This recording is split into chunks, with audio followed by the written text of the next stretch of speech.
that music and not pat your foot. I look around and there's like 200 people and there's not a cell phone out. They dance non-stop. They all pretty much just move in the ballroom. It's pure joy set to music.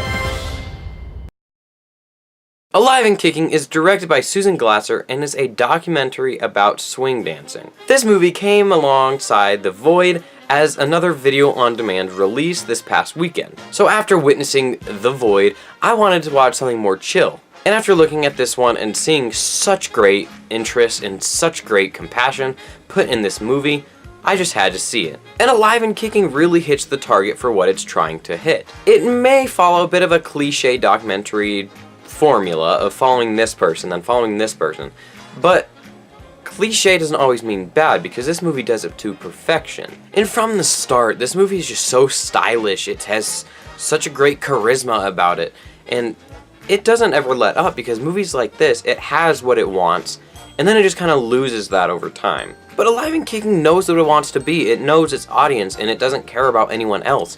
I am not into swing dancing, and this movie made me very, very interested into swing dancing. It kind of opens up a whole new frontier for something that a ton of people don't know about. I had no idea that swing dancing was dying or it was coming back to life. I had no idea that any of this was happening, mainly because it's sort of like King Cobra or The Big Short or Spotlight is something that no one really knows about until a movie comes out about it. Which is the power of movies. I mean, this movie just displays its great, great, great source material with showing people that have passed, showing the people that are going to take their place, showing how swing dancing can pretty much carry you through life if you're good enough at it. And one of the more powerful quotes from this movie, I'm pretty sure I put it in the trailer for this, there were like 200 people and there wasn't a phone around.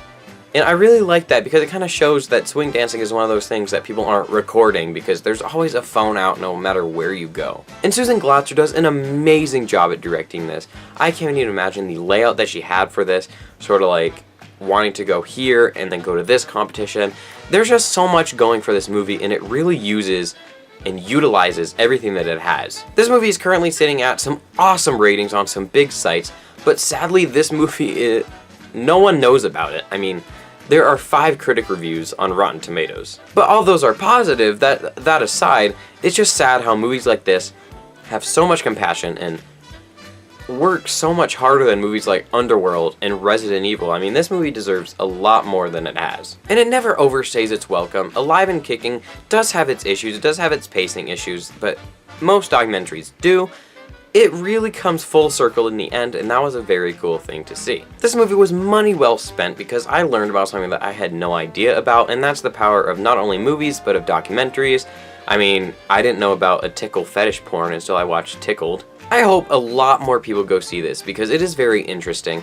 It is one of a kind because there's no like documentary this stylish and this interesting about swing dancing.